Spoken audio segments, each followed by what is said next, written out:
believe in ourselves? Do we actually believe that we have, on an individual basis and of course on a collective basis, secondarily, do we actually believe in the things that we espouse? Do we believe that we can accomplish the visions, the goals, aspirations that we have personally? Do we actually believe it, or is it just chat? You know, is it just talk? And one of the to fast forward, there was the host asked a very pivotal question towards the end of the broadcast, and he asked about he asked for, I'm trying to think of it, the particular, I'll reuse it, it's not a quote, but almost like recession-proof endeavors of income, you know, income streams that will stand the test of any economic ups and downs. And there were a number of suggestions that were made. And one thing that, well, without running through the list, one thing that I observed from Brother 19 Keys was that creativity was really at the heart of it. You know, it was really about being creative and looking at needs that we can meet, and being creative about how you can meet those needs. And what he suggested didn't take a lot of money to get off the ground. You just needed the creativity and the focus. He said, you know, can you spend 3 months without watching Netflix? So really and that was an example for him to really let us know that, again, it's been said before, but, you know, it's good to hear things from different angles and to hear things repeatedly. Do we have that discipline and that focus, you know, and that focus to actually go after what we say we want, So, and finally, on a more altruistic front, the 19 Keys spoke about, and it's a principle that I think is important for us.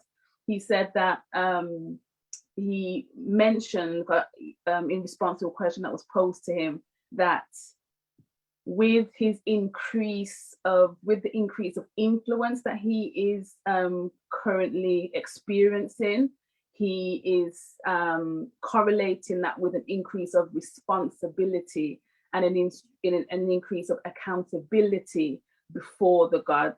And I think that's a nice place to end our recap for this week. I'm going to introduce to you our host. For those of you who haven't met our host is Abdul-Hakeem. For those of you who are repeat attendees and now family, please unmute your devices temporarily and welcome our host. Welcome, Brother Abdul-Hakeem. And warm welcome to you too, and all of those who have joined us thus far. Thank you for taking time out of your busy schedules to join us to discuss this very topical and important issue in regards to the Windrush scandal. Many of us whose parents from the Caribbean, from Africa, who were invited to the United Kingdom over a protracted period of time, were treated in a way as if we were some kind of criminals and that we were unworthy to live in a country such as this one that we had rebuilt after the Second World War. Now, we were made to think that the pavement here in the UK, everybody paying attention, everybody all right? We were made, Odati, if you can put as many of our brothers and sisters on the front screen, please, I'd be appreciative, because many people are desirous of really engaging today. So many of our parents and our grandparents were treated as if they weren't used to living in a country that was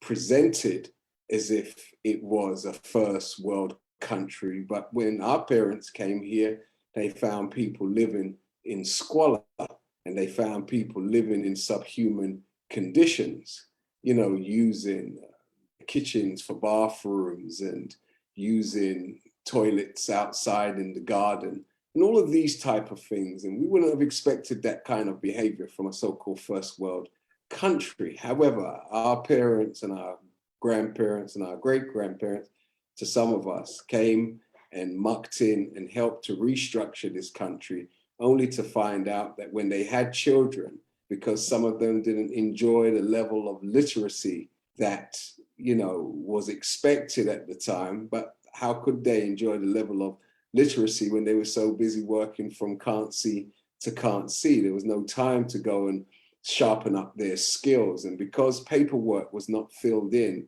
you know, during a set period of time, many of our family members were treated like criminals. So be that as it may, the government by force had to recognize this terrible behavior towards really a people and peoples who had really rebuilt this country after it was bombed into the Stone Age. Now, Amber Rudd, as some of you know, was, you know, left office disgraced as this situation landed on her desk, and she did not handle it with the respect that it was due. And as a consequence, a fund was set up to compensate those who were the victims of these types of policies that were, you know, coming out of the Home Office. So we have had a situation where many have been desirous of making a claim, and it seems as if it's been a very difficult process for them to actually make claims and successfully be compensated. The numbers are so askance that in and of itself is also a scandal. So today we have a sister who, you know, I believe God Almighty put it on her heart to help our people to successfully know first and foremost what to do, how to, or what the eligibility is in regards to receiving or making a claim, and secondly, how to help to navigate some of these forms that span from 20 to 40 odd pages. Katie Downie, she approached me a long time ago, like way over a year ago, and told me, you know, that she wanted to, and that she was going to pursue trying to inform our people en masse to her own, or at her own expense, may I ask. And at that time, you know, we offered to help with accommodation and premises so that she could further her desires. She came on to Spiritual Injection over a year ago and shared with our audience, you know, the ways in which we could go about claiming that which has been set aside for us. And last week, I believe, the Black Child Agenda, headed by our beautiful sister Cheryl Phoenix, partnered with Katie, and lo and behold, they were able to attract over 2,000 persons, from what I hear, came out to try to further their desires and their aspirations to retrieve that which is due to them. So I'm expecting Katie online any moment. I can see Cheryl. Sister Cheryl, are you online? Please make yourself. Yes, I am. I'm here. Okay, so we'd like to see your beautiful black face, if possible. If possible. Okay, there you go. I know you're. So warm welcome to the Spiritual Injection, my sister. Thank you for having me. You are more than welcome. So just give us a flavor of what's been going on in the last couple of weeks or so, and how we have ended up at this point now where the level of engagement where this issue is concerned is really at its highest point, even though we have had people, you know, who were responsible for ensuring that, you know, the community is properly educated around this, but it seems as if your partnership with Katie has really taken this serious issue to where it needed to go. So please give us a flavor of what's been going on. Absolutely. As you said, Katie spoke to me last year and said, look, have you heard of this scheme? And I said, yeah, but it doesn't apply to me because, you know, my family or we haven't been affected by Windrush, you know, they've got their stay, etc. She was like, well, no, sis, I've actually claimed and been successful in my claim. And would it be possible for you to help me or assist me with regards to putting on an event when you return from Ghana? Because she actually came out. And I goes, that's no problem, because I do have a large platform. So like you said, quite rightly, I shared a video because like many people, I've seen a lot of marketing around it. I've seen the leaflets and I've looked at it and I'm like, well, this doesn't apply. Maybe either forward or delete, so to say. And never really thought anything of it. But when I did the video and put it out, and she gave me more understanding of how this has all come about, and you know what is in store for our community, it was like, oh, okay, well, let's do this. And the response, as you know, went viral. And it was a lot of people saying, well, they kind of heard of it, they weren't sure, how does it apply? And then last week was it. You know, with regards to last week, it was supposed to be just one event. We were expecting, well, I was literally expecting about 300, maybe 400 people max. The venue holds 250 seated theatre style and 300 if some stand around the side. We were overrun. So we broke it down into 3 or 4 sessions, I can't remember, to make sure that those that queued outside for nearly 3 hours were able to come in and receive some information. Now, since then, emails, I think the inbox has got no less than 500 emails in there. So what we're going to do is get an assistant to come in and support us, because obviously Katie works full-time. As you know, I work full-time on the Black Child agenda. So we need more hands to make the work slightly lighter. And here we are today. There's been a lot of videos going around.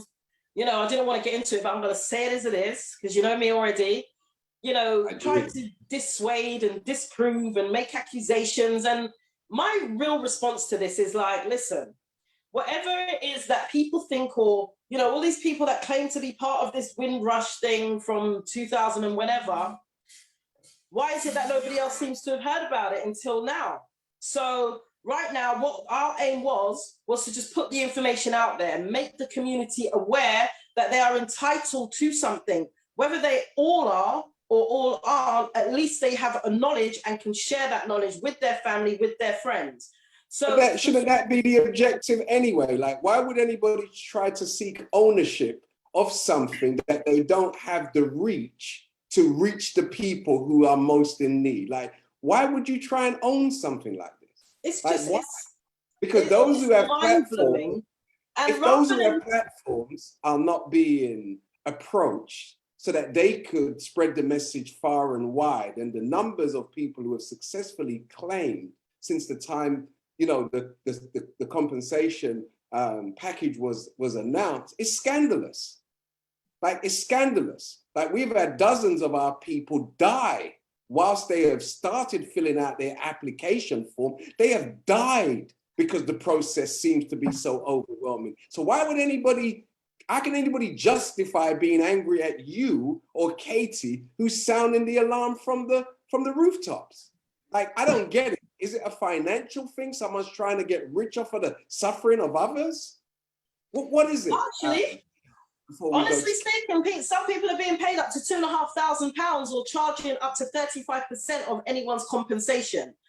And it's like, at the end of the day, I understand if people are putting in their time, but come on now, like, be reasonable. And even those very few people who are complaining, at the end of the day, you cannot cover all 3-point-something million of us as African and African Caribbeans that are in the UK.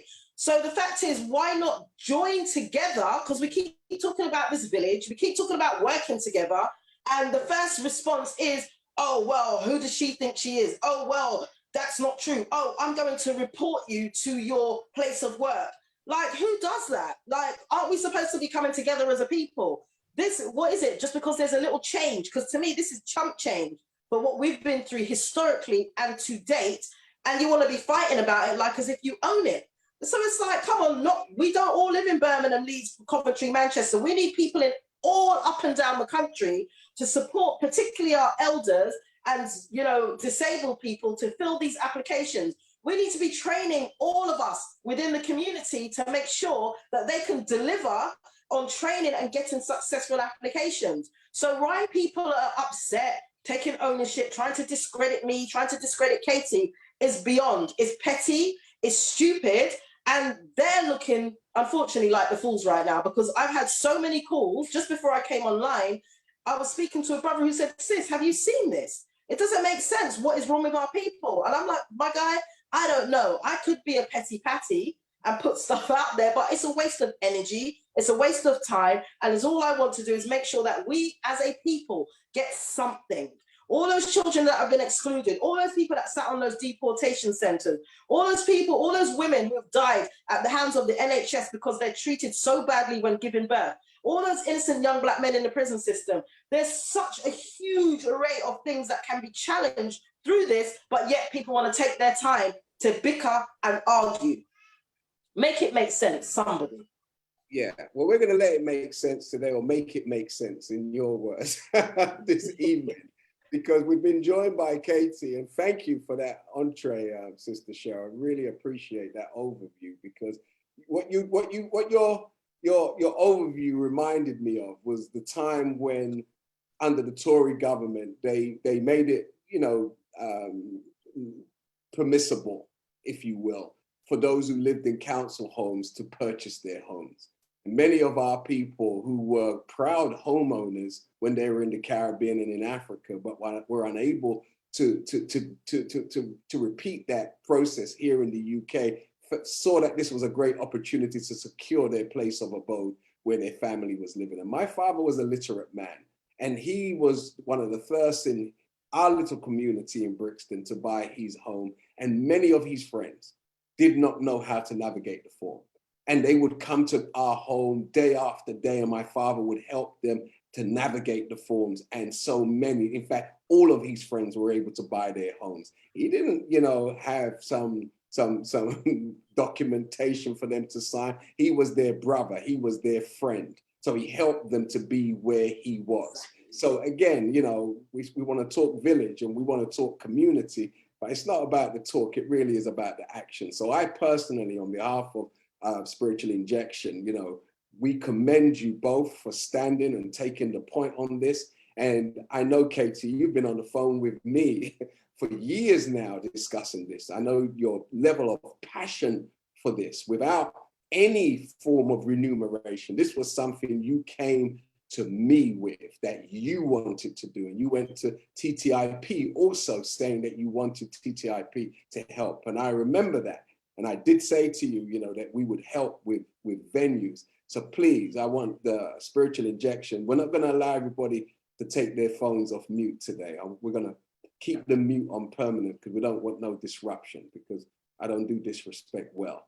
So we're going to keep that. And anybody who puts their details in the chat will recognize you with a virtual hand. We'll take your device off. We'll allow you to take your device off mute so that you can ask your questions. But we do want those who are in attendance to receive a presentation from Katie as to what they need to do in order to be able to claim that which has been set aside for them. So please give a virtual round of applause to Sister Katie Downie as she takes the floor. Warm welcome to Spiritual Injection, my sister.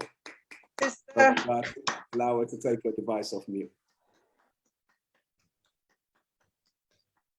Thank you. So thank you, Brother Minister, for providing this platform for us to have this meeting on tonight. What I can say is that, as you said, Brother Minister, I've been passionate about this for a number of years now. I come to learn about it kind of as soon as the scheme come out, because I'm always often like watching BBC politics or the news, and I kind of stay up to date of what is happening on a political level in this country. And as soon as I heard about the scheme, I knew that it related to me and to my father, because my father come from Jamaica in 1971 to the UK. He was invited by the Queen to join the Queen's army, and he did join the Queen's army to box and to serve in the army as well. He served 3 times. He served in Northern Ireland and Berlin in Germany back in the 70s and early 80s. However, my father's never had a British passport, despite of, you know, risking his life to serve this country. So he has had problems in the past. And so as soon as I heard about the scheme, I called my father and I said, Dad, I think you're eligible for this scheme. He said, yes, yes, yes. So we looked at the compensation scheme. It was a bit different to how it was before. It seems that the Home Office have been reviewing it and reforming it as it's been going along. But initially, the application was longer, and they kind of didn't really have a much of an idea of what they were doing. It's more themed now, so that's a good thing about the applications and the scheme. Anyway, I helped my dad to fill out this form, and whilst I helped him to fill it out, it's such a long form. It's now 44 pages. It was longer before, but when I was helping my father fill it out, he lives in Northwest and I live in Croydon. He would come to my house from Northwest and he'd do a session for about 3 or 4 hours, and then it would be enough. He has PTSD from the army, and you know, when he was filling out the form and recalling on past traumas and stuff, he'd get up, he'd be speaking to himself and reliving the traumas. So it's very, very traumatic, and it's also a very long process due to the length of the form and the ability to be able to cope through all of those memories along the form. So it will take a while. It's not something that people can complete in one day or in one session. It's not possible. It's not possible because anything that you write on the compensation application, you have to evidence. Just like any form of compensation, if you're trying to make a claim, you need to provide any evidence.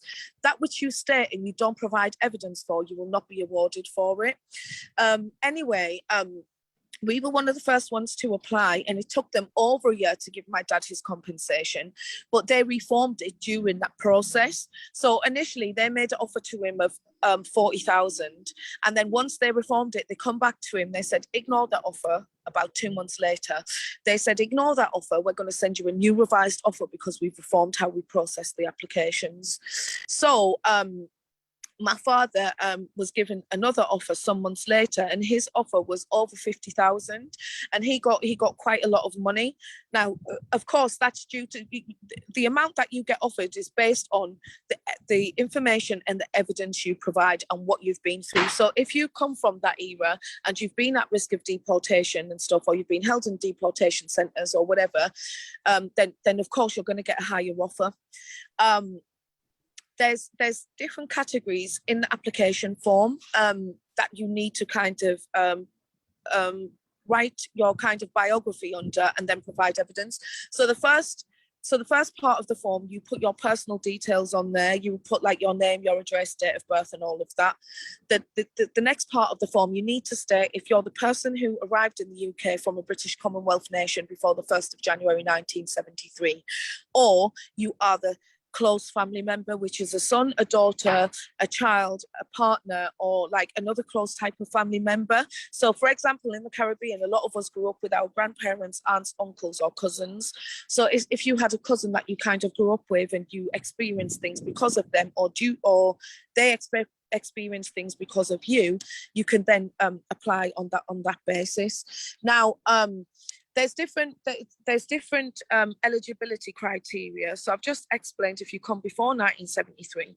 However, if you're the child or close family member of someone who entered the UK before the 1st of January 1973, like me, for example, I was a successful claimant. Although I'm born in Britain, I'm mixed race. I was born British.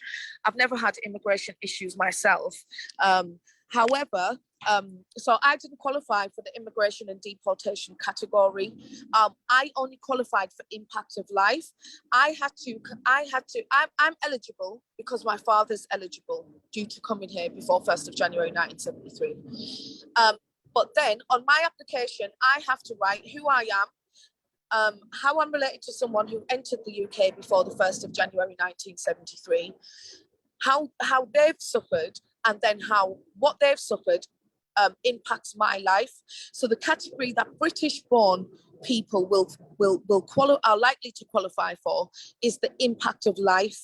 And we need to kind of relate that to how what our parents or close family member went through in that time affected our lives. So I can give you some examples. For example, my father, after the army, he had some mental health issues, and he was detained under the Mental Health Act in a mental health institution. That obviously impacted my life. So of course, that's when I can now write on the form how it impacted my life. So I spent a period of time in foster care as a child, and I relate that back to what my father went through and him not being there for us or to support my mom, and that having an impact on my childhood and my upbringing. Of course, I can evidence that. So what I've done is a DSAR application. It's DSAR, and this is very important that anybody who's listening actually notes this down. A DSAR application, DSAR application. What that stands. We lost our sister Katie. Now, I wonder if the Home Office is messing with the spiritual injection. Like, you know, this is like a very loving sister. For her to come on, she's been working all day. She's been doing some other work, and she's literally in transit now because she's doing so much to help us. And I think the Home Office don't want that information out, family. What do you think? Now, if we're going to talk about a very important word or sentence that she said, impact or statement, impact on life. Now, how many of you how many of our lives were impacted as a result of the way our parents were treated from the time they came to this country? Is there anybody in the audience who, if just put a 1 in the chat, if you believe that your life, your quality of life was impacted because of the way how your parents were mistreated in some way, shape, or form. Glenda, I see your hand, but we're not going to go to questions yet until Katie comes back on and finishes her presentation. Cheryl, would you like to chime in on that? On the impact. Right. The impact is, it's like, you know, I don't hide my background or history. The impact is interesting for us, and it's like, this has come about. And then I remember once I was on a training course, and they spoke about, you know, with us as the children of, you know, whether it was before or after Windrush coming here, and many were single parents, and many were 2-parent households, and how our parents treated us, which was learnt behavior down the history. And what they actually made us do was not only look at how we interpreted how we were treated, but also looking at our parents as individuals rather than just our mother or father, and how they were treated and how that then obviously would impact us. Now, we know for us as a community, there was a lot of racism, those blacks, no dogs, no Irish, as we know, fights, teddy boys, having to run home from school, blatant discrimination in the education system. It's always been there. So this whole, and I don't even think I would want to just call it Windrush, but this whole thing with us coming into contact with these guys has always been quite detrimental for us, has always been quite hostile towards us. And that would have an impact on our upbringing. So when I look at my mum, for example, and our background, my mum was an orphan by the time she was 14. Before she knew it, she had me and was living here in the UK. And I'll never forget this, where we were on a 52 bus. I'm in Northwest London. We were on a 52 bus, and a white man was like, "Get your N baby off the chair." And my mum was like, "Who do you think you're talking to?" And it's like, "Get your N baby off the effing chair." My mum shot him one lick and a malt, one thump in his mouth, and a whole fight broke out on the bus. And I just stood there like, oh. And, you know, crying. I was small, and I will never forget that, because I believe that not only was he attacking her and standing over her and being quite menacing, but what she said later on, she goes, no, what happened was he basically pulled my hair, because how I was sitting, I didn't see. She goes, he basically pulled my hair to get me out of the seat. And it was a full fight. The bus was mostly these guys, and no one got up to help this woman with her child being attacked by a man. So she did punch him up. She, she was good, she was fierce. But this is a whole impact. And, we see these sorts of things growing up, and you put it down to experience. You just brush it off as a child and you keep on going. And as Katie has said, with regards to this, people bringing up some of their traumas, because, there's a lot of detail. And for me, I'm saying to people, make sure you bring up every piece of detail. Because, like she said, her father was in the army, had mental health, and all of these things. Those of us here who maybe didn't directly think it was attacks on us or anything else, I think a lot of us need to make sure it's down. And a lot of us need to explain a lot of that. What about the fact that, as she mentioned, whatever you raise, you have to be able to evidence, hence the attack on your mother and on you. If that wasn't reported to the police and there's no crime reference, if you will, or record, then that cannot be used as impact on quality of life or impact on life, right? And you know what we're like. We're not the first ones to run and report anything to the authorities, because we just don't believe they're on our side. We believe if we go to them to report their brothers, we'll end up being the ones getting arrested and dying in custody, right? So we're very standoffish when it comes to these types of things. But why don't we look at another aspect that we could consider? Because I remember when I was a young boy, in order for a young, vulnerable sister who was pregnant to receive a flat or some kind of place to live, she had to declare that, the father of the child was no longer in her life and she was living a particular kind of life for the state to so-called come to her aid. So it seems as if there was policies in place that was designed to break up families, right? Now, this is something obviously that can be evidenced in regards to quality of life, can it not?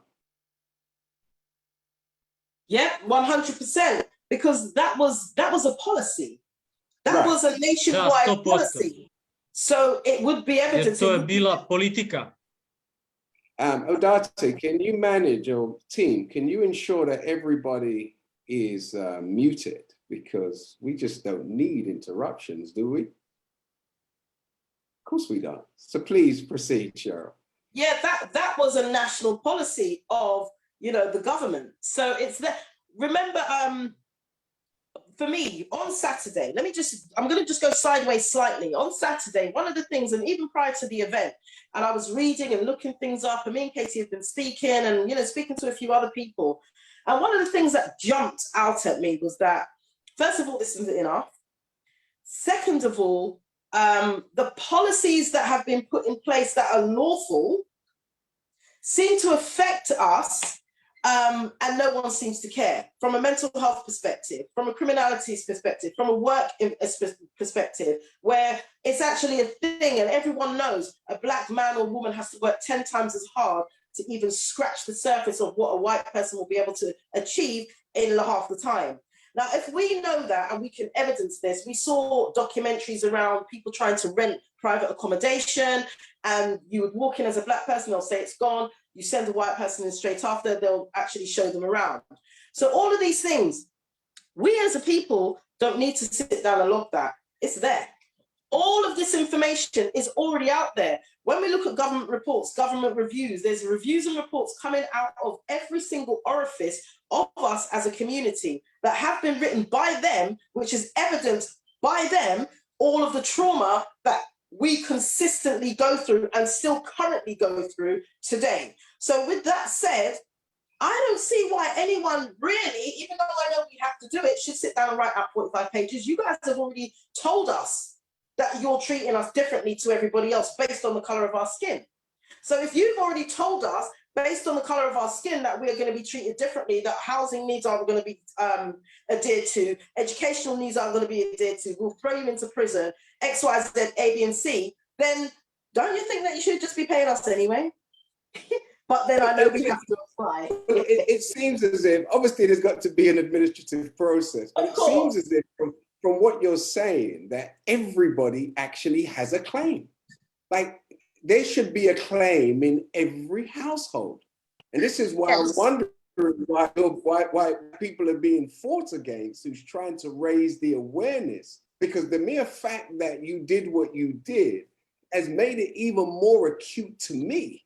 And I consider myself a man in the know, you know? But you and Katie made it more acute. So we're going to go back to Katie now because she's back online, Yes. and we want to go through this PowerPoint. Thank you. Yes. Sorry, I do have limited time and I have limited battery. For those of you who don't know, I also act part-time and I'm currently on set, and we've gone over and I can't leave. I'm not allowed to leave the set, and it's for BBC Three. But anyway, in regards to, we can put up the presentation, but the information that I'm providing is directly off the presentation. I saw a question in the group chat, which is very, very valid. And also, I'd just like to add some clarity on this. Now, if you don't fit the category for deportation, someone asked, how can you qualify for impact of life? Now, and that was from Sister Hermina, I believe. If you missed this in the beginning, let me just explain this. I'm mixed race. My mother is white British. I was born in this country, in England. I've never lived in any other nation, and I've never owned any other passport or nationality up until in August this year. I've always been British due to my mother's. And in the UK, you are whatever your mom is based on nationality, right? So my mom's British, I'm British. Now, I say that to say, how did I qualify for compensation? Because I got £20,000 compensation last year due to this scheme. You qualify, and even the government website says this. Even the government website makes it very, very clear that you do not have to qualify for deportation and immigration in order to be successful for the compensation scheme. The compensation scheme, as I was saying when my battery died, apologies for that, there's 3 categories in the application that you can qualify under. That means once you fit the initial eligibility criteria, such as being a person from a British Commonwealth nation that arrived in the UK before the 1st of January 1973, if you arrived here, then number 1, you're eligible. If your parents or grandparents or other significant close family member arrived before then, you are also eligible. That is the number 1 criteria, period. If you don't meet one of those criteria, you're not going to be eligible for the compensation. If you, however, meet one of the criteria of either being a person or being a child or close family member of the person who arrived in the UK before the 1st of January 1973 from a British Commonwealth nation, you then go on to the next criteria, which is to meet either one or all of or any of these other 3 criteria. Number 1 is deportation and immigration. Now, a lot of people who come before the 1st of January 1973 will say, oh, I don't meet that criteria because I got nationalised or neutralised, or I got my British passport. The fact you've got nationalised or neutralised means that you are eligible for that port. Nationalisation or neutralisation, it's the same thing. People call it different things. But anyway, the fact that you had to go through that process means that you are eligible under that category, because you never should have had to be nationalised or neutralised. You were born British subjects. You were born British. That means that you should have already had equal rights to British society without the naturalising or neutralisation process. And at the time, they gave people a deadline and said that you need to pay for, or some people got naturalised for free. Well, you need to do this process before a certain date, otherwise you're going to lose your right to be in the UK or work in the UK or live in the UK or access the NHS, right? Now, you were already British subjects, meaning you never should have had to gone through that. Now, other people have been deported or been threatened with deportation. Some people never got any of that, but they got a letter from the Home Office saying that you need to prove your right to be in the UK. Some people got BRP cards, the Bio-Residency Permanency card from the Home Office ID card. If you got that card, you qualify under immigration and deportation. You never should have got that card, because that card is for non-British nationals. You were born as a British national if you entered the UK before 1973. If you never entered the UK from before 1973 and you were born British like me, or you're mixed race like me, you still qualify if your parents entered the UK before the 1st of January 1973. Now, one of the videos that is trying to criticize my event claims that you have to qualify for deportation and immigration in order to be successful for the form. That is entirely untrue.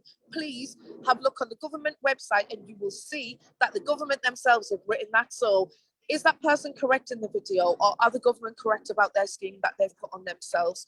Now, to answer the question, how do we qualify? We qualify as a close family member to someone who arrived then, and due to the trauma that they've experienced due to the scandal, it's affected them mentally, emotionally, or gave them trauma or whatever, as it did many of our family members. If we were parented by traumatized parents, that obviously has an impact on our lives. Now, as I said at the beginning of this, you can't just write anything on the form and expect to be awarded compensation. It's not going to work. Whatever you write, you have to evidence. Now, as I shared a personal example earlier, I was in foster care as a child. Obviously, that relates back to the parenting that I received as a child. Had my father not had the Windrush scandal experience, he probably would have been a better father and more stronger. So whatever you write, you have to evidence. Now, have you examples that you can use? Health.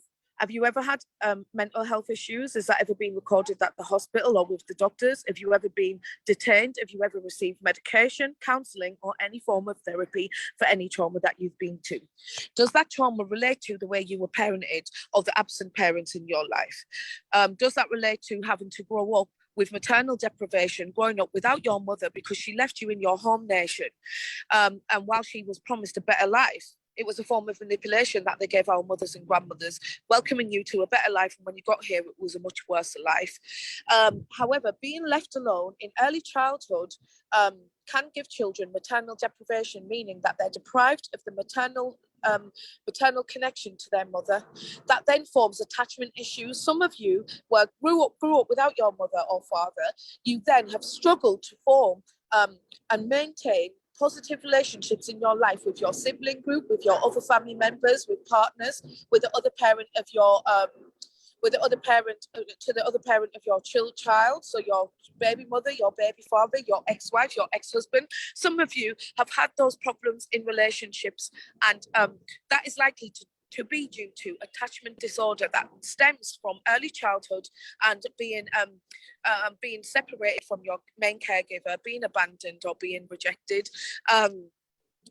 People suffer from loneliness due to isolation, because if you've got attachment disorder or you've been abandoned or rejected in early childhood, you can isolate yourself as a protective factor to protect yourself from formulating close bonds to people.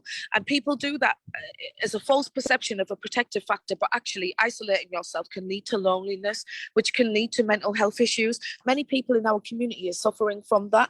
There's other examples.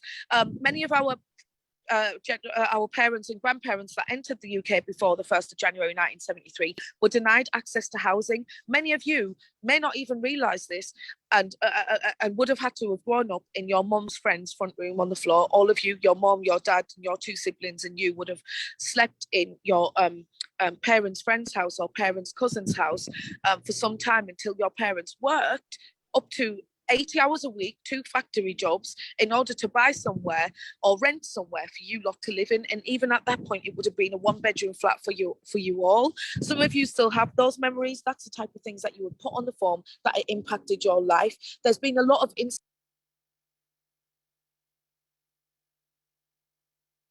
Yeah, we're losing our sister. She got caught up at the BBC's office. But wasn't that information useful, family? Most definitely. And we're gonna do a part 2 next week, Thursday, to ensure that we are able to flesh out more. But Glenda Caesar, you've had your hand up for a minute and your head is going from left to right. So tell me, what's going on inside your head that's causing? I can tell you, because I take my hat off to Katie and I take my hat off to Cheryl for generating so much people to draw interest. But this thing started 4 years ago. And unfortunately, I have to let you know, I was the first person to be paid out from this scheme, and I got a 6-figure sum. And I'm still helping people. And I've played a part in trying to get this whole scheme changed completely. So all the new policies you can see is because of the organizations that I've been with, and I've had to make the change. Now, I didn't come on here because I've got to go into another chat to do another meeting. But I wanted to just clarify that some of the points that these two ladies have made, that it's not such a, it sounds like the message out there is like, come forward and get them, you know, the money's there. It's not like that. There's two parts to this whole scheme. There's the status part, and then there's a compensation part. Now, the reason why I can tell you this, because I came here at the age of 3 months. I'm 61. I've never known any other country in my life. Okay, so this was my country. At the age of 50, they decided to terminate me from my job. I worked for the NHS for over 20 odd years.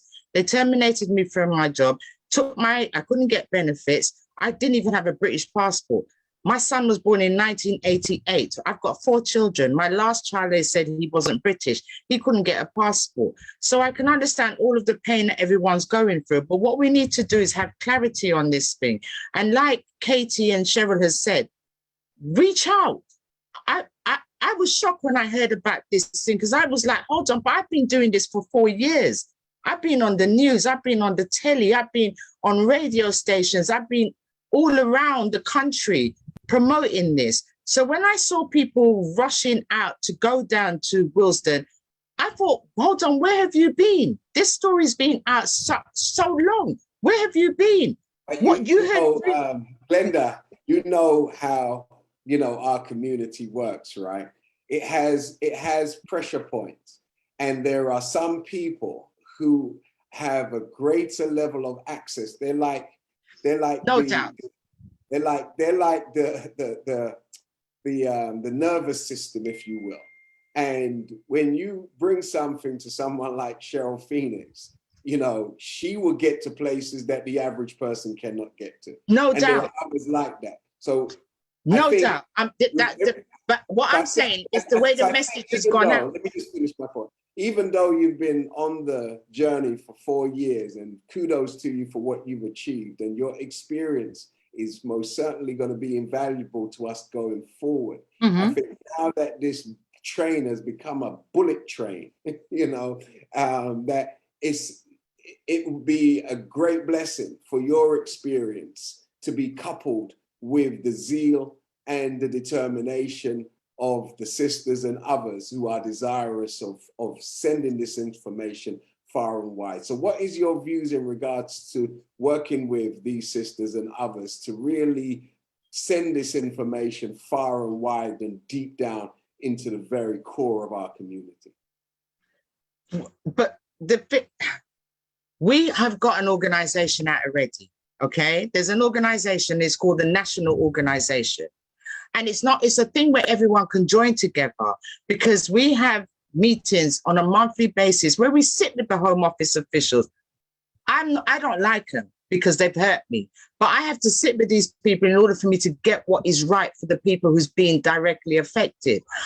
What we don't want is a lot of people coming forward and then clogging up the whole system, and then the people who are rightfully entitled to will not be able to get what they're entitled to. So we need to have this to you, Glenda. There's no real way of determining whose no, there's not. Let me say, is more important than others. It is for the government to increase their capacity. It's not for the people to minimize the amount of claims that are submitted. So I don't appreciate that being put at our door, because even if the claim comes across, you know, unworthy, it's worthy to be submitted. You know, because there's no doubt, because this whole system came from this whole. Let me say, if you don't mind, everybody who is of African origin, Caribbean descent, deserves to submit an application, in my estimation, because we have all suffered, even to the degree of being taught other people's history in the schools that we were sent to be educated. We were miseducated. We were vaccinated by force in schools where doctors turned up with syringes to inject us with skin graft, BCG, and our parents didn't even know about it. What effects are we suffering as a result of the vial that was in these capsules? We don't know. So You're from correct. our perspective, everybody is worthy of submitting an application, and we shouldn't legislate who should and who shouldn't. What we should do is appeal to a rotten government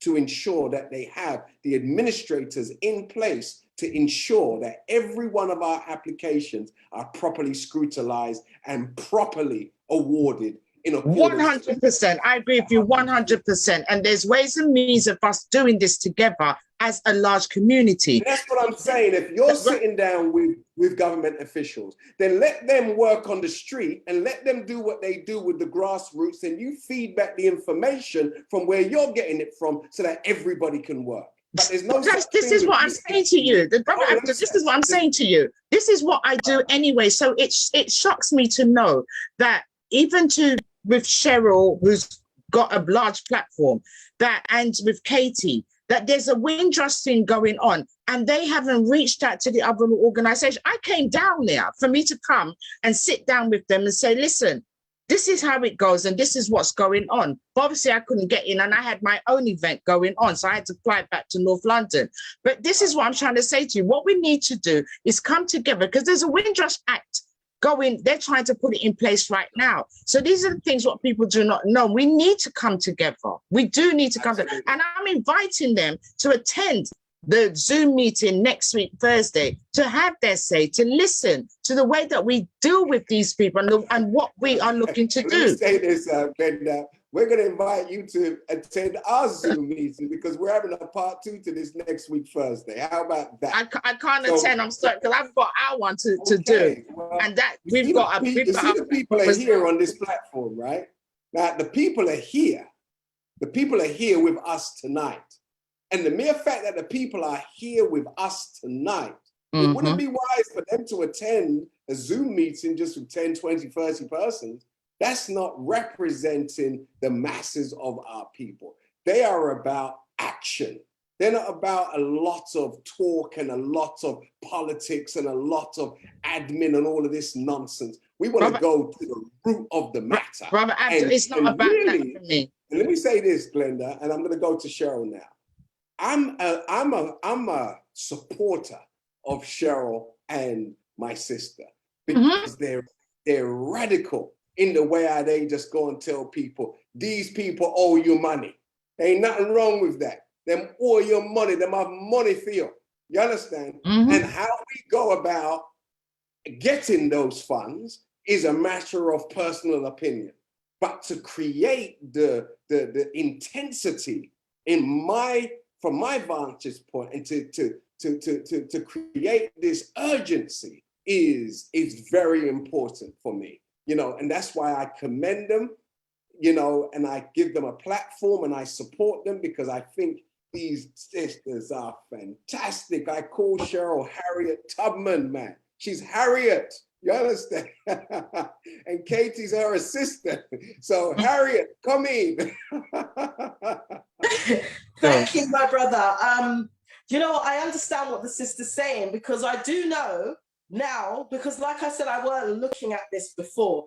And please, my sister, don't be upset or annoyed that we didn't reach out because at the end of the day, like I said, a message needed to be put out. I have a large platform. If that was the case and you do know of me or you know of my organization, then you should have sent me a message to say, listen, this is what I'm doing. Can you help assist in us putting ours out so that there are more people? But for me, the way how I see it, you're doing what you're doing. You're in North London. I live in Northwest London. We need arms all over the UK. Your organization alone cannot manage the outpouring that is going to come or that has come because my social medias are packed full of people wanting to find out more. Which form is applicable? Have dyslexia and can't necessarily read or write. Have family members that have mental health. There is a lot going on. Now, my thing wasn't to come out and be like, yeah, I'm Cheryl Phoenix, so I'm going to put this out and I'm taking over this. Absolutely not. I said this to Katie last week and I said it to even some of my colleagues. I said, listen, I will share the information. I have no problem with that. But I I'm not getting involved because this is not my remit. My remit is education and what I'm doing in Ghana. I'm very, very clear on that. However, now it's like, yeah, I need to be trained because a lot of my neighbors, a lot of my friends who have actually found out and didn't know, now know. And it's my responsibility, that's just who I am, to help and assist them. It's your responsibility to help and assist those that you have. If you're doing your event next week, it's fine. If you need me to share it, I'll share it, just like I did today, and I'll do for most people, most, not all, because some people are very annoying, most. And I will share that information to make sure people have access to what they need. This isn't about me. This isn't about my brother Abdul. This is not about Katie, and it's definitely not about you. It is about all of us making sure we have access and the knowledge to know and the support to move forward and make sure that we can claim. If we're not eligible for the claim, that's fine, but at least someone knows. Right, Katie? I'm happy to train you. I'm happy to give you the expertise. I'm happy to give you the direct numbers. I'm happy to give you the direct emails. I want you, because there's no, the fire you have in you is the fire that I started off with, because it affected me and my child. So I know what you're going through. And this is why I do what I do. And this is why I came down to see if I could assist you. And I still have that fire. I don't talk to these people nice. I talk to them in such a way that they have to listen. Our community is being affected. So I'm happy to sit down with you. I'm happy to give you the knowledge that I know in order for you to expand and take it further. Because for someone to get £20,000 is what they're offering people now. It started at 40 for close family members. 40,000 it started for close family. They've now minimized it to 20,000 among everybody. And I'm not prepared to let that happen. So I need people like, we need people to come together and fight this system together. It's not allowed us to reach out. Glenda, we got to go to Katie because she's on the clock. So I've really got to defer to Katie. Katie.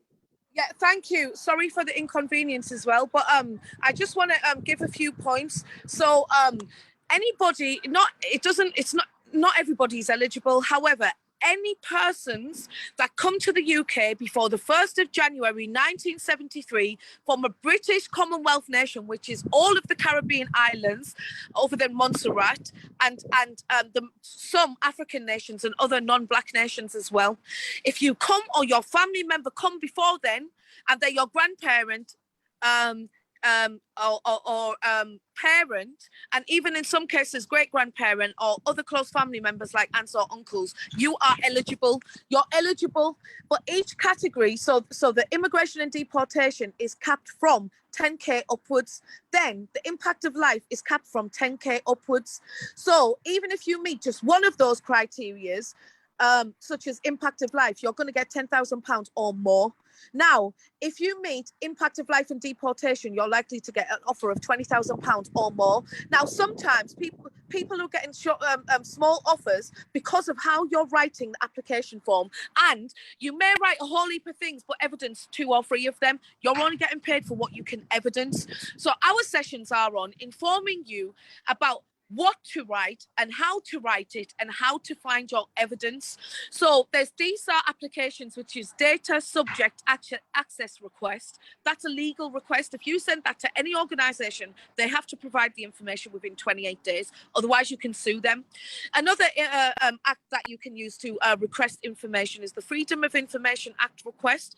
If you send any request for your information, your files on yourself, to any official organization such as the NHS, the police, mental health institutions, social services, or any other type of services where you've been detained or had to use them for support, even any records, medical records or whatever, that you need to evidence how this has impacted your life, aka how you have suffered, then that's what you need to do. You can use those acts to support you. Now, Ezekiel Mullings, you asked what if your grandparents come in that time, but they have passed away. So there's 3 different types of applications. The 3 different types of applications, there's one called representative of an estate. That is for your close family members who entered the UK before the 1st of January, but have since passed. Okay, so you can apply even for your close family members that are no longer alive, right? The government website says this, so that again is evident that you can claim even if you've never faced deportation immigration issues yourself. Okay. Now, in order to be eligible for the representative of an estate application, you must prove how that family member would have qualified for the primary application if they were still alive now. So next, the second application is primary application. That is for our family members who come to the UK from a British Commonwealth nation before the 1st of January 1973. That's for them who come before the 1st of January 1973. They are the primary applicants and should only fill out the primary application form. If you fill out the form on the wrong form, they're going to say you're not eligible. Now, moving on quickly because my battery is dying and time is dying. In regards to the next application, what they would need is in regards to the next application, this is for the close family members. If you are the child or the family member, close family member, the son or daughter to those who come in that time. I know people want minutes. I can see people requesting my contact details. I don't share my contact details because I am an entrepreneur. You know, I do social work on a full-time basis. I manage 14 units, 9 a.m. till 6 p.m. I do acting on the side and I do community activism. I can't support everyone by telephone. It's not realistic. We're sharing this information. The information that we're sharing is free on the government website. And what we need you to do is we need you to be independent with this because it's you that's going to benefit from the financial award. We need you to now go onto the government website at www.gov.forward/Windrush compensation scheme. That's the link where you're going to find the different application forms, and that's where you print the correct form for yourself and for your family members in order to apply. Now, sorry that I wasn't able to give the full presentation on this meeting, but we are going to be doing this again next week, right? Next week on Thursday, where we'll give you the full presentation. There's lots of information that you can find on the presentation where you'll be able to read everything what I'm saying to you. But for now, please go on the government website and download the forms and have a read of them so you can gain an understanding of what you need to do. What you then need to do, especially if you're born in Britain, is you need to go to your family members who come before that time, or your aunts and uncles, or maybe the elders in your family if your grandparents or whoever are not alive. You need to contact them and you need to ask them about the information pertaining to your family's arrival in the UK. What happened before they arrived? Was they invited? Did they pay to come here? Did they join armed forces? When they arrived here, what type of hostile environment did they come in? Even the British government admit that it was the UK was a very hostile environment for any Black person coming to the UK in that time. Now, remember, there's films like This Is England. That shows you what was happening in society at that time. So it's not just about how was we oppressed by the system, how was we denied our rights as British subjects, but what else was happening in the public in the public of Britain. There was a lot of racism on the streets. People would be attacked by white racists and the police would drive by or even join in on the side of the white racists. All of that was happening at the time. A lot of us don't know what our parents and grandparents have been through, but please sit down, speak with them, find out the information of when they arrived and stuff like that, because you're going to need it in order to apply. Because remember, you have to prove how you are related to the person who entered the UK before the 1st of January 1973. Once you have those conversations, you are going to realise that a number of our family members actually still have the original travel documents of how they come to the UK. That's all evidence of how you arrived. Someone asked a question, how do you prove mental health? Well, if you've ever registered your mental health issues or you've ever been diagnosed, that the doctors or hospital that diagnose you will have a record of that. They have to. If you've ever used sick notes for DWP benefit claims, that's evidence. If you've ever had ESA or sickness benefits from DWP, ask them to write you a letter. That's evidence as well. If you've ever been detained under the Mental Health Act, what you need to do is contact the institution of where you were detained, and evidence of that will be given to you. They have to give you evidence. If they refuse to or whatever, remember there's the Freedom of Information Act and there's the DSAR, the Subject Access Request that you can send to these organisations. If your dad can't find his birth certificate and he is not from the UK, then for example, I had to pay for support my dad to get his Jamaican birth certificate, you do it online to the Jamaican embassy. If you're not Jamaican, you come from a different nation, you Google the embassy number in the UK, you call them and you ask them, how do we obtain a birth certificate for my father or my uncle that still lives in the UK? There's online now, everything's virtual, you can get it and you will get it so long as you do the research yourself. What's not going to happen is me and Cheryl are not going to do all the work for you. We can only share the information that we're aware of. Please understand that despite of the false videos that are going around, all of the information what I share is either from the government website, from British legislation such as the British Nationality Act 1981, or direct from my personal experiences. I got my £20,000 in February or March last year. I've already been to Ghana, bought land, come back to the UK, bought my Jamaican passport, you know, and invested in some in the hyperverse, which you may learn about on some other spiritual injection events. But yeah, invest your money, buy land, spend it within the community. Of course, spend some on yourself, but please do not waste this money. This money is the first form of reparations that the British government have ever offered us, the Caribbean community. The Home Office are giving me a hard time. And please understand this, the man who made the video saying he's one of the 39 members of the Windrush cabinet or whatever, he told you in the beginning of his video, he works on behalf of the Home Office. Be very wary of the messages that any person that works within the Home Office is trying to give us. Now, if they were so passionate and so interested in the Windrush compensation scheme, why are they not putting on free events? They're being funded for events and still charging you to attend. Why can't they do what me and Cheryl done? Yeah? Right. Okay, I'm going to have to go now. And angry at you. Well, let's give her a big round of applause, family. Let's thank her. And thank you. Thank you. Thank you. Come on, Where's Sister Cheryl? Thank you so much, Katie and Cheryl. Thank you.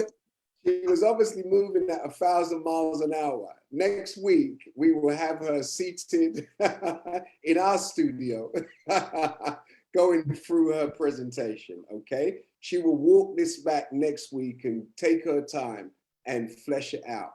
And all of your questions that you have raised will be answered. And again, as she rightfully said, why is all of this, you know, noise being made? Why? I tell you why. It's because two loving sisters got together and brought out over 2,000 of our people. That's why. And they're concerned that you will start flooding their databases with applications, because then they can no longer state that we're not interested. And just like with PPI, you know, they give you an opportunity to make a claim and then they put a closing date, a deadline. Right. And if you don't get your application in by this time, then the opportunity is gone forever. So it's going to be important, family. And as time is done, we're going to bring our short meeting to a close now. But it's important that between now and next week, when we do the part 2 to this, that you don't rush into the application, really think about it. Because she mentioned, sister mentioned and Katie mentioned, the minimum number that is owed to be 20,000. Don't you dare go for the minimum. Don't you even approach this for no minimum. You start with maximum and start with setting a new precedent. If someone's out there, as sister said earlier, that she's got 6 figures, you go for 7. And if they've put a standard on or a ceiling on what you can claim, that ceiling can be challenged if the merits are there. Don't let them frighten you into thinking that there's a ceiling on your pain and your suffering and your abuse. There is no such thing as a ceiling to what we have suffered. Unacceptable.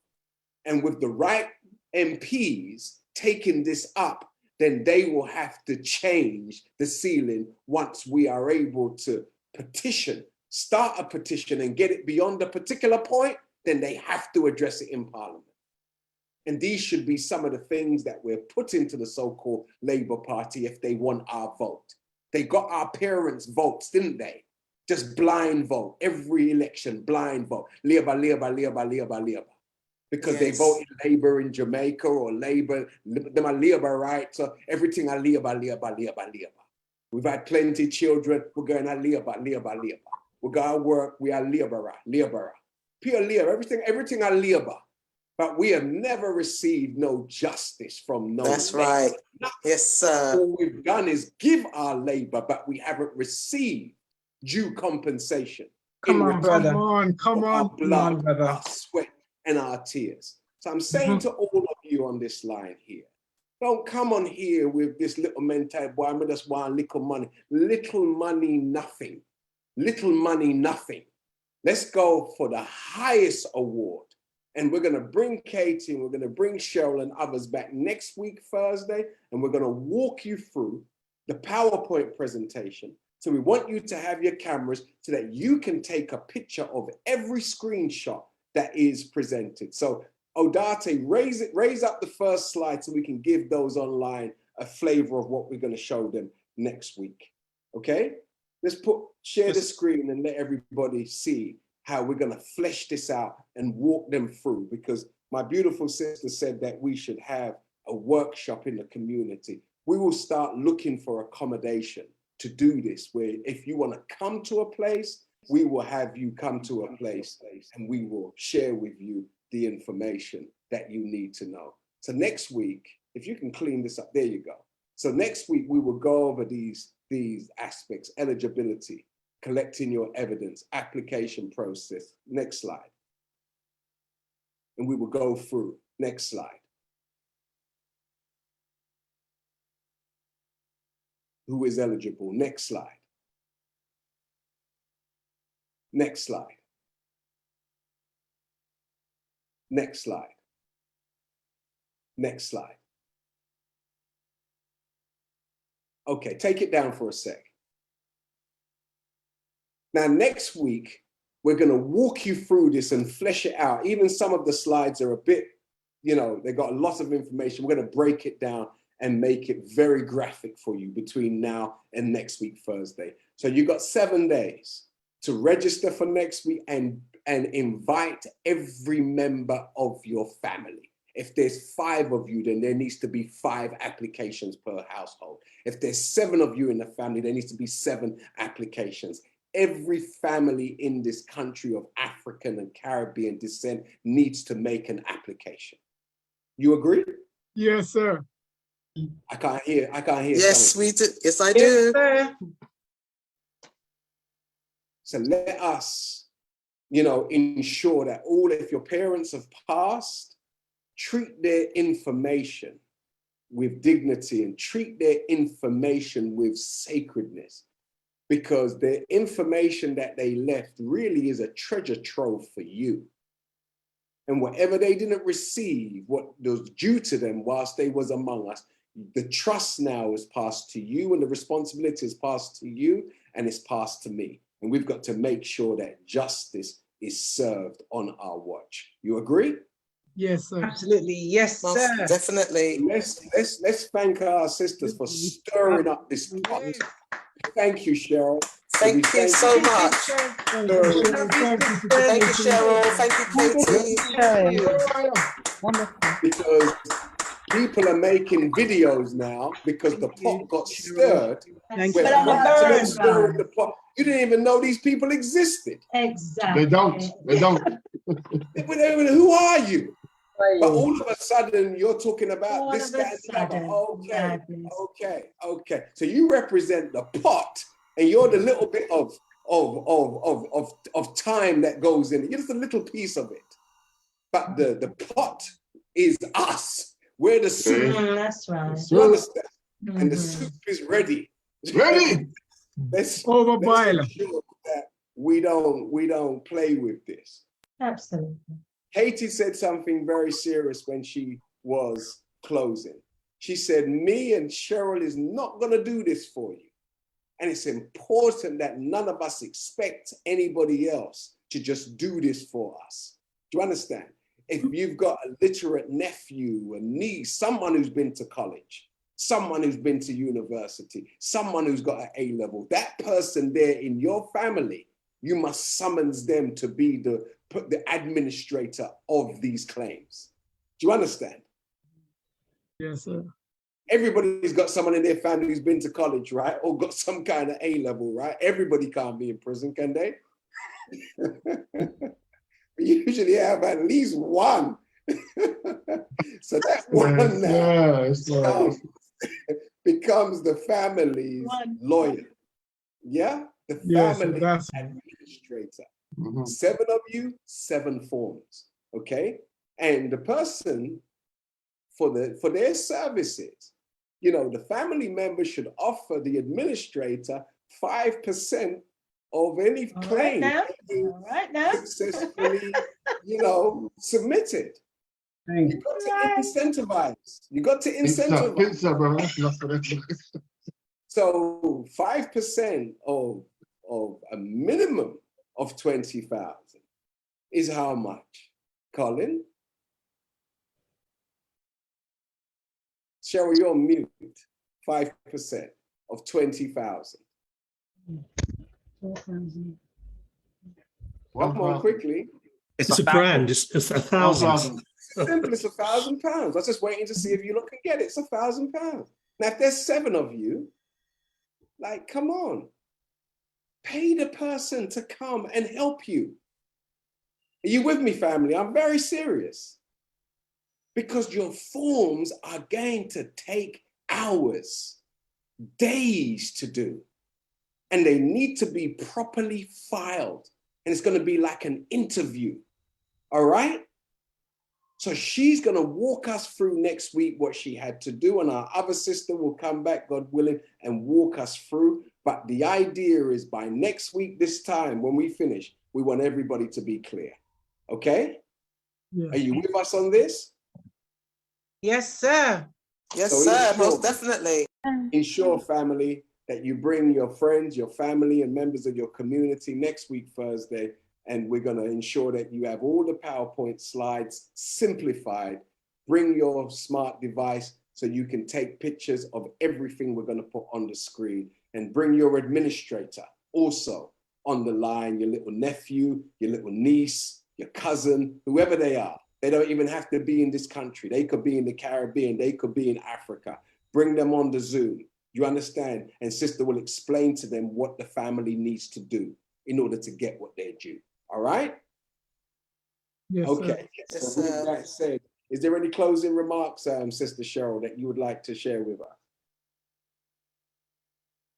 No, just literally reiterating what you've said. And really what we want to do is get a lot of action. Like you said, action. People who can train, people who can assist. You know, we do have some elderly that are out there that don't have any family. You know, we need people to assist, and just keep sharing the message. Just keep sharing the message. It's out there now. And as many people that know about it as possible, make them crumble. Then they have to rebuild. They've had, 400 or 500 years of free labor.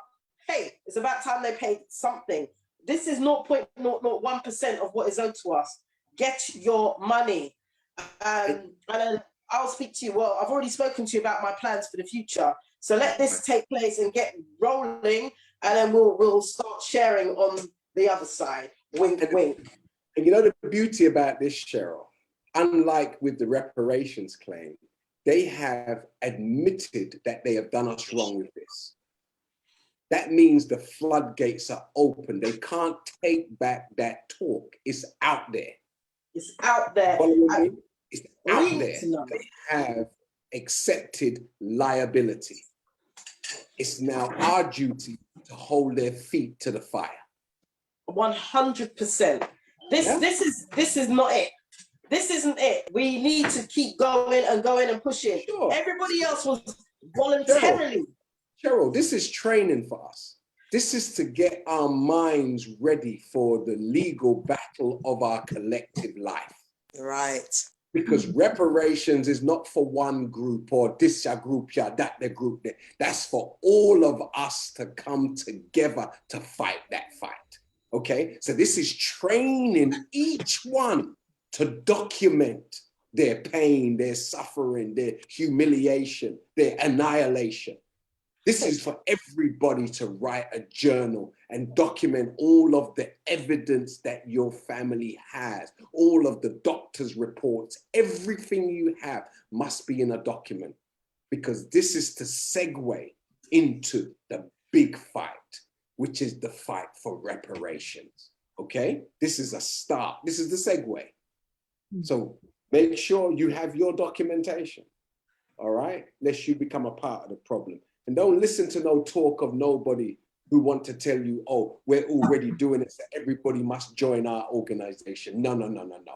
There ain't no one group who can handle this. There ain't no one group who can handle this. Never. All That's right. groups combined must handle their part. And then the leaders of those groups should come together in oneness. And whoever don't want to work together, you know that's the enemy. Okay? Yeah, good point. You know that's the enemy. When you don't want to work together for the good of the whole, for the good of the whole, no, no, no, no, no. It's bigger than any one person. And sometimes, you know, as we said earlier, the truth is now out there. So continue to fan those flames and spread it wide and spread it far. There is no organized, structured way of telling everybody. Everybody ain't going to come to the knowledge of this the same way. Do you understand? Some will get a text, some listen to Facebook, some are on Instagram, some are just talking about it at work. How are you going to legislate how people know about this? You can't legislate it. You should just be thankful that it's out there. Thank God. Thank God. Yes, that's right. That's the best attitude. In every church, every preacher should be encouraging their congregation to look about this. In every they won't. Every Pan-Africanist event, Kwanzaa's coming up. In Kwanzaa, this should be spoken about. We should have presentations about this at Kwanzaa. Yes, and celebrate the fact that we're going to engage in this kind of fight. So, Cheryl, you got your hand back up again? Yeah, I just wanted to say, like you just said, with regards to, there's been a few churches actually come forward. There's been quite a few people up north, West London, South London, all over. South London is you guys' remit. But there's been people that have come forward and said, listen, we've got venues that hold 1,000, 500, whatever it may be. Please, can you bring the knowledge so we can share to our congregation? Sorry, my grandbaby's in the background letting us know that she's present. No compensation coming to them, don't worry. So we're basically letting everyone, like, we want to basically, that was the whole idea, like you said, of why this information has been shared. Now everyone's woken up or they're sniffing around a little bit. People have offered venues, and that's what we need, because like you said earlier, myself or Katie, we're not being paid for this. We just want everyone to know. So those that, if you know anyone that has other free venues, wherever, not in London per se, but outside of London, etc., we're happy to go there, give a presentation, share the information. Those people can also be trained to deliver and assisting people filling out the applications. The email address that myself and Katie are using is, sorry, he just made pumpkin, CherylPhoenix11@gmail.com. If people can contact you guys as well, and then, you know, we just keep going, we just keep building so that we can just send it out en masse. There ain't no legislation on me. I ain't been legislated yet. So I don't see how anybody seems to feel that they're going to stop me from speaking about what is truth, right, and factual. And I will always spread the word. And whoever's upset, you can be upset over on the left over there. Let us, those that want to work together, get on with what we need to do for the benefit of our children, their children. I've got my grandbabies running around in my house, so they need to benefit. We need 3 layers of wealth to make sure that our children don't have to go through and restart the wheel of what we had to go through struggling. So people need to see it slightly differently and not think it's just about them, because this ain't about me. I plan on sitting down on a beach within the next 3 years and not having to see anybody. I'm just chilling and minding my black business. So if people want to be on this hustle until they're 70, 80, 90 years, good luck to you. I want us to pass this down. My sons are from 30 downwards. They need to know so that they can in turn tell their friends. And the ones younger, they can in turn tell their friends. That's what we should be doing. We need to be passing this stuff down, not hogging it and holding it like as if it's ours, because it ain't. You think these people business about us? Not really. And like you said, we need to move on to the real war, because the real war ain't begun yet. It hasn't even begun. This is just a sniff of what could be. And it's interesting, when you're just sniffing the little bit, of what could be, there's already fighting. And we ain't started to fight. Get out of here. Let them go on with their stuff. I'm not interested. I'm not going to be petty. I'm going to be very, very good, brother Abdul-Hakeem. I'm going to be good. I'm not rise to it, but we got to just do the work. No one ain't interested in nonsense. Thank you. And you're not going to sit down on no beach. There's too much work to do. We can do beach for a day or two, but that's not a permanent abode for you. We're just getting started, you know, so you can go and recharge your batteries. That I will allow. Okay, but after your battery's been charged, after a week or two, it's back to the grind, okay? Because we've got a lot of work to do, a lot of work to do, okay? A lot of work to do, because you know. Okay, 5 years. I'll give you 5. Then I'll max it out. All right. All right, family. So look, everybody, thank you for a wonderful evening. And we don't want to overstretch you because, you know, you've been very patient with us. And we hope that we have rewarded your patience with information that you can leave here and start to implement as soon as possible. So next week, yes, for those of you asking, is there another ticket that you have to buy? Of course there is. Of course there is. Of course there is. It's obvious, isn't it? You know, we're here on Zoom. How advantageous is it for you to be in your home, comfortable, and be in the classroom like this? Isn't that a blessing? Right. You didn't have to go in your car and come to a venue and stand in a line and be searched before you went in. You're in your home. Surely you're not actually paying a fee. You're actually giving a donation to encourage this platform to continue on to do great work in the future. You're supporting your own. That should be a privilege and an honor. Support your own brothers and sisters, because we're giving you information to empower you. Don't see it as a charge. It's not a charge. It's an administrative fee to help us to continue on in the future. All right? And if you want to see us produce quality, then please allow us to do that peacefully. All right? So start promoting. Next week, we'll see you with a full color PowerPoint presentation that will simplify all of the steps, and you just take pictures of them, screenshot them, and then we're away at the races. But we will monitor you and help you until all applications have been posted or dispatched, emailed, whatever the case may be. Love you, family. Thank you for coming on this Thursday evening. Give yourselves a big round of applause. Show love to your family, above you, beside you. Love you too. Well done as usual. Well done. Well done. Thank you so much. Goodbye, everyone. Next week, don't miss out. Thank you, Spiritual Injection. Thank you so much. Yes. Thank you, Cheryl.